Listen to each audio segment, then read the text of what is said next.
Fadi TV ujimbani tisakade kano mwasibye mutya mwena mwena bagifollowing alembebaza ne bagamba nti muli bamanyi okubanga mugiye kumirako bagita Fadi TV uji police eyogedde ku nsonga z'abatemu abali bagala kubanga bamiza Pastor Bugingo omusu police egamba nti omwaka guno gwa 2024 bageza kubanga banoonya abatemu abatuusako Pastor Rosas Bugingo nti bakyalina be banoonya era nti balina we beekukumye etemu ku Pastor Bugingo police egamba nti enoonya mutemu Gyeyekweese police egamba nti omutemu erabika yamutegedde naye enoonya nti Gyeyekweese bali mu kumunoonya balabe Pastor Bugingo agamba nti n'okubanga atereera obunkenke bungi nnyo olw'ensonga nti yeeraliikirira nti apanyiza okwagala okukola ki okukomawo okumutuusaako obulabe wabula poliisi yategeeza nti omuntu eyali agezako kubanga atta Pastor Bugingo era nga yakakana asene bodyguard we nti ye mutemu oyo eyalumba jjajja Echuli n'amukola ki n'amumiza omusu nti emmundu y'emu gye baakozesa kika kya bastola gye baakozesa okubanga batta jjajja Echuli isima all access ate gye bali bagala okukola ki gye bali bagala okubanga bakozesa n'okutta omusumba Aloysius Bugingo munange byebyo bemu ku ebitrending akadde kano ku social media police egamba ndikyagera maaso n'okubanga etrackinga omutemu ono n'owakubadde kale basanze okusomozebwa okw'amaanyi olw'ensonga nti omutemu ni alabika mugezigezi bagezaako kubanga bamutrackinga kiraga ndowooza omutemu mwali mu Uganda omutemu kiraga nti mwali mu Uganda bamutrackinga butrackinzi tulinze tulabe mutemu kyolo ebyagala okubanga atuusaako Pastor Aloysius Bugingo n'okukakana eyakakana ng'asene bodyguard we amanyikiddwa nga Richard Muhumuza bwe bagamba nti yali mukadde wa kkanisa poliisi egamba nti ejja kuba emufunza mu ngeri yonna yonna era ejja kuba emukwata akole ki akangavulwe avunaanibwe mu mbuga z'amateeka bino munange bitrenti nga kadde kano akumitimbagano eja social media bagita Fadi TV jjukira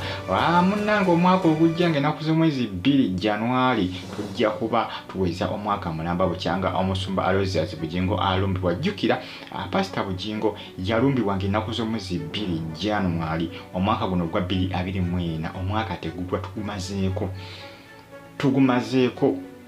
tugumazeeko omwaka tegulwa Pastor Bugingo omwaka guno tegwamutandikira bulungi ogwa 2024 era tegumutambulidde bulungi ebise ebisinga omwaka ogutandika obubi gy'oli saba nnyo Katonda bukuyambe kukutambulire bulungi kubanga Pastor Bugingo agamba nti yalina pulaani nnyingi nnyo nti ez'okugusa mwaka guno gwa 2024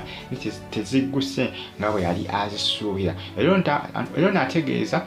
nti n'ekyaki ya Pentagon yali asuubiza endiga okuziraga omusingi nawe wegenda okuzimbibwa naye nti tebyakoze ki tebyasobose era n'abadde n'abasuubiza nti 2025 mu January ajja kuba abalaga omusingi era Pentagon ejja kuba etandikibwako etandika okubanga ezimbibwa bamuyita Pastor Aloysius Bugingo poliisi ekyawenja omutemu oyo eyagala okubanga amumiza omusu omutemu ono alabika ayagala kutta Pastor Bugingo ng'omwaka gwakatandika ayindoza agala kumutta nga mu January nekitasoboka gwesa n'agamba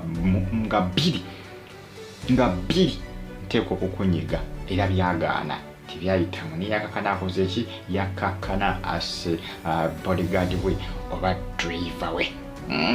kitegeeza nti waliwo omuntu kyoyo alina pistol agenda asanjaga abantu muntu kyoyo tulinze tulabe poliisi bwenabwe mukutte yani oyo piste okubanga balagize ng'etta abantu abawerako poliisi egamba nti amasasi gagyefaananyiriza agakuba Echuli n'agakuba bodyguard wane owa Pastor Aloysius Bugingo nange ensonga zeezo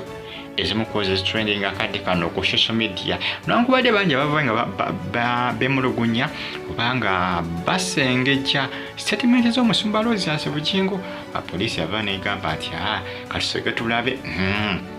asooke tulabe tujja kuba twetegereza statement poliisi egasooka funa Omuteemu oyo gwe bagamba nti ayina Gyeyekweese. Oluvannyuma bajja kuba bakola ki?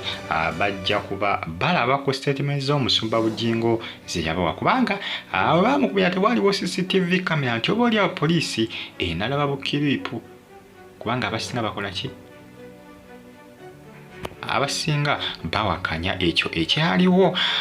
ku lunaku olwo ng'ennaku z'omwezi 2 January omwaka ogwa 2024. Abasajja baali baagala akumiza Pastor Bugingo Omusunga, tebamwagala ayingire 2024 lunaku lwakubiri,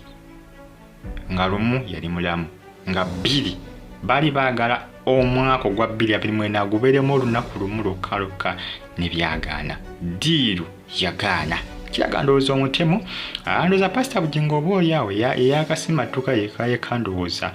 okusanjagibwa. Omuteemu oyo poliisi gwegamba gweyigga era nga bagamba nti alina Gyeyekweese. Poliisi gamba nti ejja kwefulumya alipoota mbagirawo, kubanga egamba nti ejja kuba emufuna mu ngeri yonna, ejja kuba emukwata. Poliisi obuvumu erina bungi era erina confidence nyingi, egamba nti ejja kuba ekwata Omuteemu oyo. Bagita Faali TV ogi musubscribinge munyige kale. Bino byaliwo ng'ennaku z'omwezi 2 January mwaka guno gwa 2024. Munange ebyo kitanye ekyamuhumuza